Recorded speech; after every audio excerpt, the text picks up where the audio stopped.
Glas ist näher genug, um dakhlen misno. Wenn ich habe basically samash.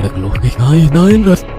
आज भी लौट कुछ ही देर में जंगल खत्म हुआ और बस वीरान जगह पर आ गई। उसने विकास सर को जगा दिया और उन्होंने ड्राइवर से बस को रोकने के लिए कहा। जैसे ही बस रुकी, विकास सर बोले, किसी को टॉयलेट होना है तो अभी उतर जाओ, वरना बस सीधे धराशिव जाकर ही रुकेगी। आवाज सुनकर पिछली सीट पर बैठा श्रीकांत नींद से जाग गया। विकास सर टॉर्च लेकर पहले बस से बाहर उतर गए। उनके पीछे पीछे श्याम और श्रीकांत भी उतरे और वो दोनों अलग अलग झाड़ी के पीछे टॉयलेट कर गए। श्याम टॉयलेट करके वापस आया, लेकिन श्रीकांत अभी भी नहीं आया था कि तभी श्रीकांत जोर से चिल्लाया। उसकी आवाज सुनकर विकास सर और श्याम उसकी ओर भागे, लेकिन तभी श्रीकांत झाड़ी से बाहर आया। क्या हुआ? क्यों चिल्लाए थे? कुछ नहीं सर, चप्पल से होकर कांटा पैर में चुभा। उसकी आवाज सुनकर ड्राइवर और फिर नीचे उतरे थे।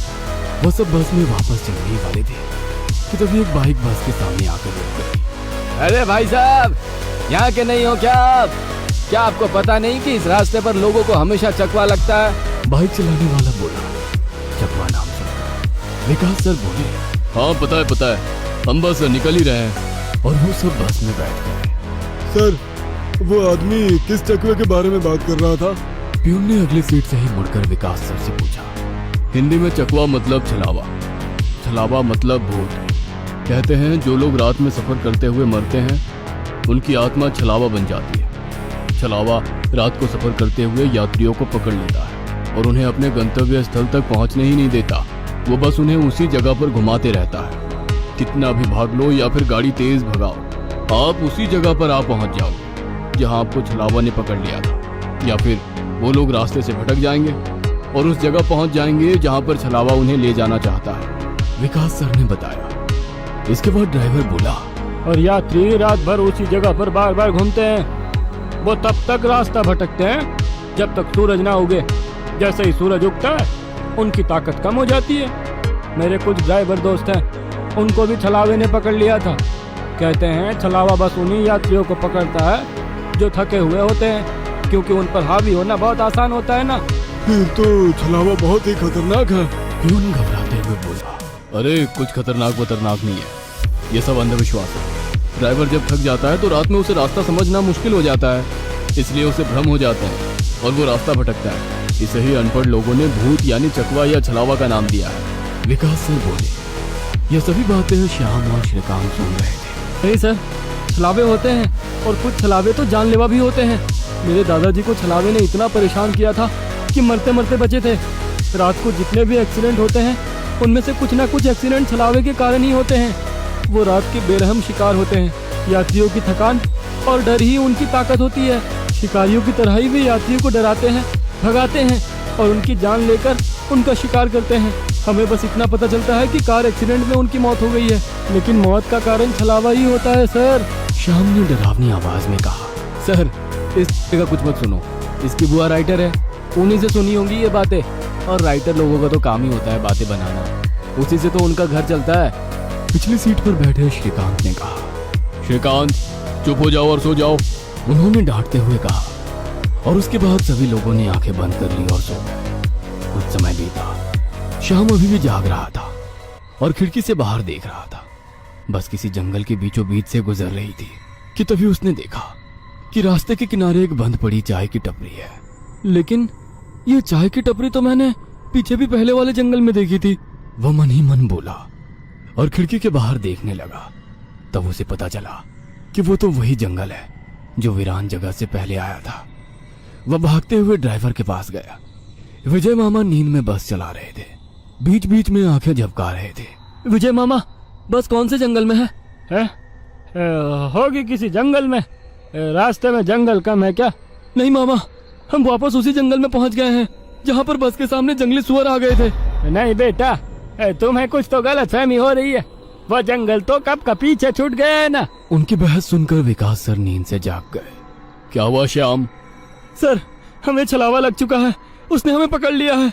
क्योंकि बस वापस उसी जंगल में आई है जहाँ से पहले गुजरी थी। लेकिन विकास सर भी ड्राइवर की तरह उस पर विश्वास नहीं कर रहे थे।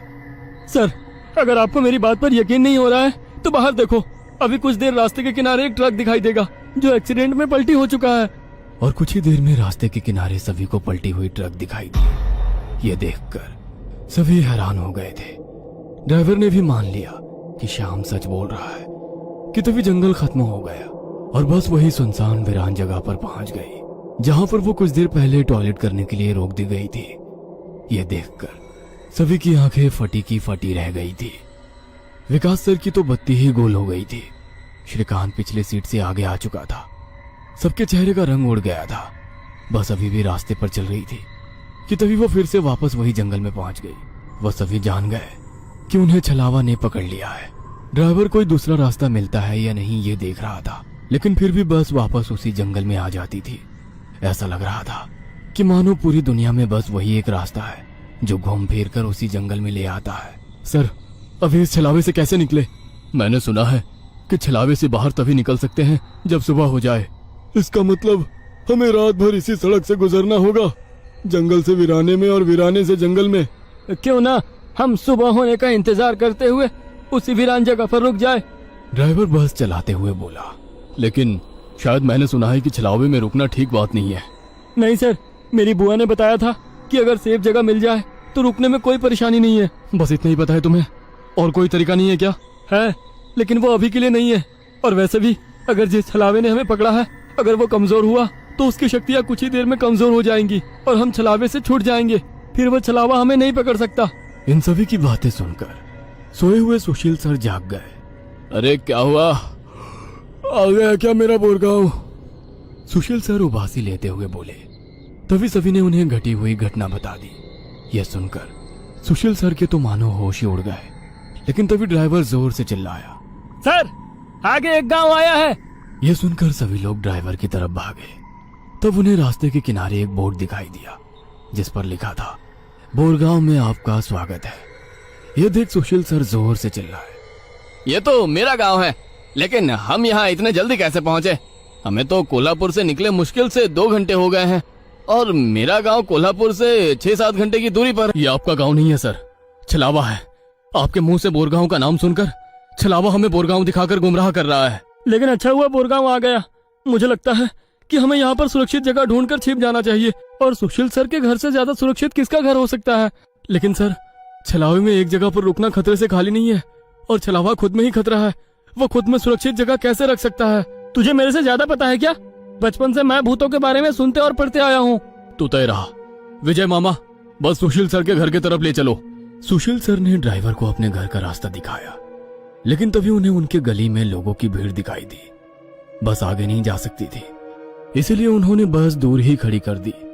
भीड़ में खड़े लोग जोर जोर से रो रहे थे और भीड़ का रुख सुशील सर के घर की तरफ ही था। भीड़ के रोने की आवाज सुनकर वे सभी लोग डर गए। सुशील सर बस से उतरे और भीड़ में घुस गए। उनके पीछे पीछे सभी भीड़ में घुस गए। वह सभी भीड़ को चीरते हुए सुशील सर के घर के सामने जा पहुंचे और आगे का नजारा देख उनकी रूह कांप उठी।